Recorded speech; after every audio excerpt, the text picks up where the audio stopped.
Hari-hari aku kena. Penat tau. Dahlah buang masa aku buat aku nak mencarut je. Orang-orang yang kenakan aku ni memang perangai macam aku malas nak mencarut. Budak-budak ramai tengok, tapi itulah yang aku rasa tiap kali aku kena prank kalau hantar barang atau makanan yang ditempah. Entahlah budak nakal dari mana yang kenakan aku dan juga penghantar barang yang lain. Memang selalu kena pun, tapi apa yang aku akan ceritakan ini tidaklah seteruk pengalaman aku yang lain. Nama aku Ajoji Roger, singkatannya Joji. Tahun ni masuk tahun kedua aku bekerja sebagai kurier ataupun orang yang hantar barang ataupun makanan. Apa-apa benda yang muat di motor skuter aku ni, aku boleh hantar. Barang yang muat di dalam motor lah. Kalau gajah atau harimau atau batu bata tak dapatlah nak hantar. Dipendekkan cerita, selama 2 tahun aku jadi kurier ni dah macam-macam tempat dan pelbagai pengalaman aku pernah rasa. Yang paling aku geram bila dapat order prank dari budak-budak nakal yang senaja kenakan kami. Ada satu hari itu dapat order masuk ke hutan rimba. Rumah tak ada, orang tak ada, aku jumpa babi hutan.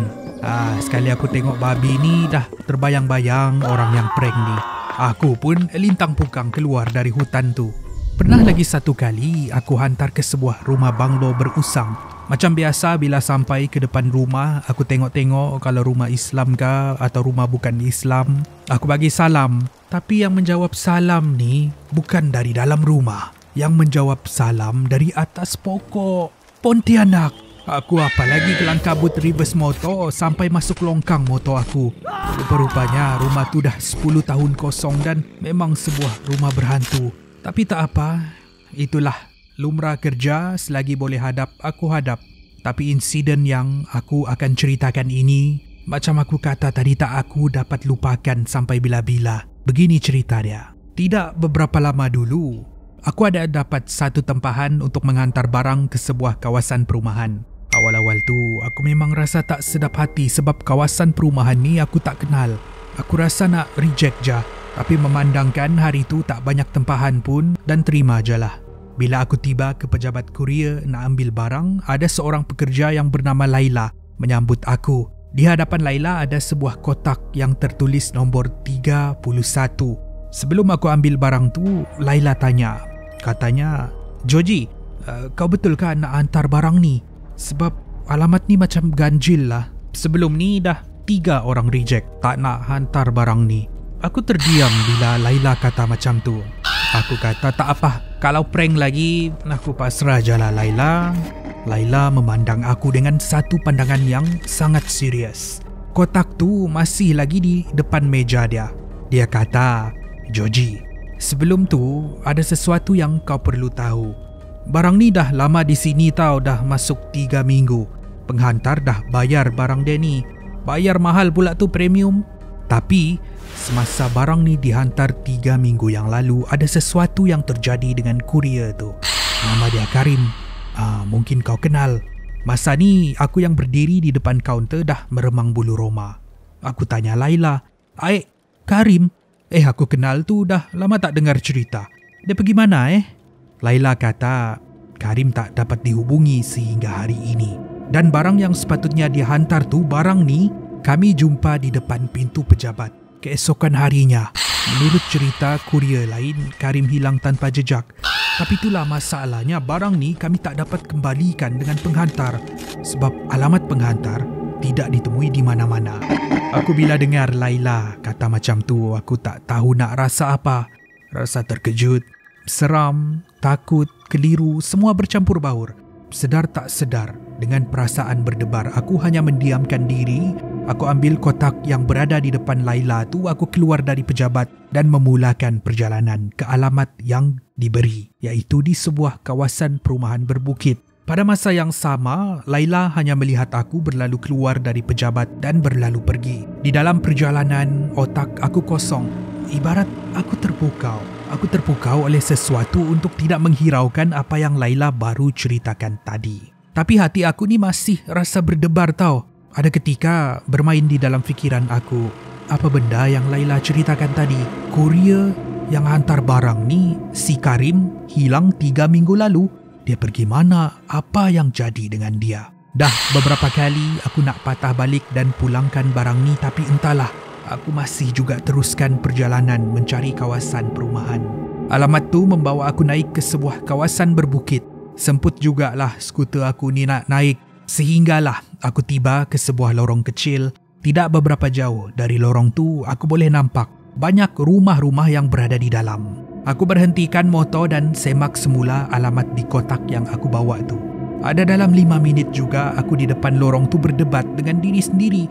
Nak masuk kah? Tak nak masuk? Apa tidaknya, walaupun memang ada kawasan perumahan, tapi tak ada seorang pun yang aku nampak. Keadaan memang sunyi. Yang kedengaran hanyalah bunyi angin dan cengkerik. Aku tarik nafas dalam-dalam dan teruskan niat untuk masuk ke dalam. Kawasan lorong ni kecil, hanya cukup untuk satu kenderaan je. Ia dikelilingi oleh pokok-pokok yang tinggi.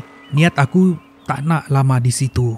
Aku cari nombor rumah, kalau ada orang aku hantar, tak ada orang aku berambus. Motor aku pun menyelusuri satu persatu rumah di situ. Aku perasan di sebalik kesunyian kawasan tu, rumah-rumah di sini agak kecil dari biasa. Sekali pandang dah macam bukan rumah, macam bilik store. Setiap rumah mempunyai rekaan yang berbeza-beza, tapi semuanya ada tingkap, ada pintu, ada bumbung rumah dan tangga. Sementara alamat rumah tertulis di depan pagar setiap rumah. Kata aku dalam hati, rumah ni kecil sangat ni, dah macam store. Serius aku cakap, sekali pandang bilik sewa aku lagi besar dari rumah ni. Aku kekal tenang. Skuter aku perlahan-lahan bergerak mencari rumah nombor 31 seperti yang tertera di alamat kotak tu. Dahlah tempat ni tak ada line telefon, buat aku makin kusut. Setelah hampir 30 minit, aku cuba mencari rumah 31. Akhirnya jumpa. Motor aku pun dekati rumah tu. Kebetulan di depan rumah 31 ada sebatang pokok besar. Jadi sebelum aku bagi salam, aku pun parking bawah pokok dan nyalakan sebatang rokok. Apa tidaknya aku rasa tertekan sangat sebab punyalah susah nak cari rumah ni. Aku perhati je rumah tu sementara aku menghembus rokok. Dinding rumah berwarna biru. Sebuah rumah lama tapi cat dah luntur. Aku perasan walaupun rumah-rumah di sini bertingkap, tapi tak ada apa yang boleh nampak di dalam. Keadaan dalam rumah gelap. Habis merokok, aku pun melangkah mendekati rumah tu untuk memastikan alamat tu betul. Aku baca satu persatu yang tertulis di pagar rumah yang berbunyi begini. Nombor 31, Mohsin Selawan, 1989 sehingga 2022. Tapak perkuburan Bukit Sisir. Tak aku terbeliak baca alamat tu. Masa tu juga aku dapat tangkap yang ini bukanlah rumah, ini bukanlah kawasan perumahan. Ini adalah tapak perkuburan di mana kawasan kuburan direka ibarat rumah. Patutlah kecil, bukan macam rumah besar. Bulu roma aku dah meremang. Aku campak kotak tu di depan kuburan nombor 31 tu. Pada masa yang sama, kepala aku perlahan-lahan berpaling melihat rumah-rumah yang lain. Aku tengok rumah-rumah di sekeliling kawasan. Terjatuh rokok di mulut aku. Di hadapan setiap tapak perkuburan, ada manusia yang berdiri semuanya memandang aku.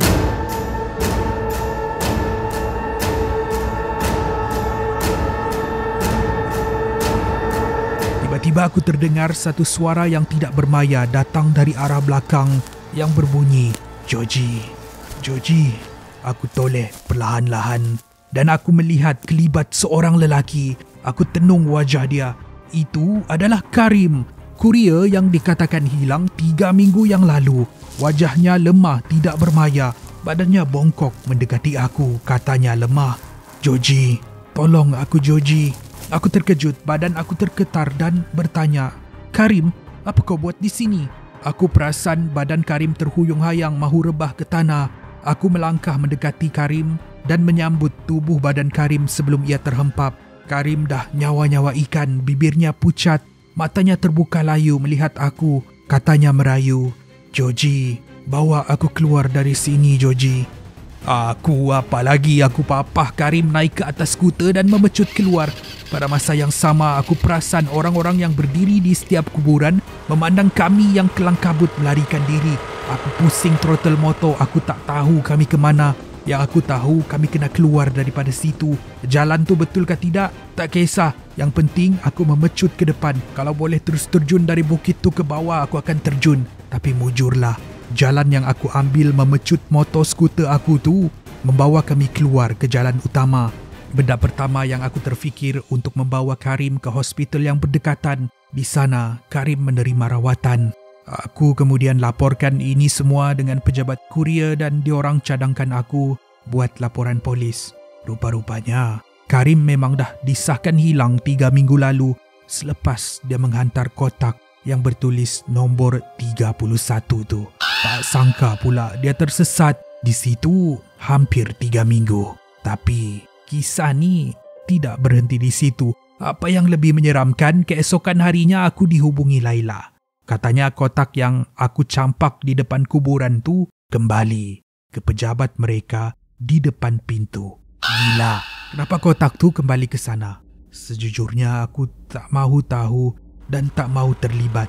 Mungkin Laila tahu apa yang jadi. Mungkin dia akan turut ceritakan pengalaman dia. Mungkin tidak. Tapi itulah kisah pengalaman menyeramkan yang pernah terjadi selama aku menjadi penghantar barang ni yang aku tidak dapat lupakan sehingga hari ini.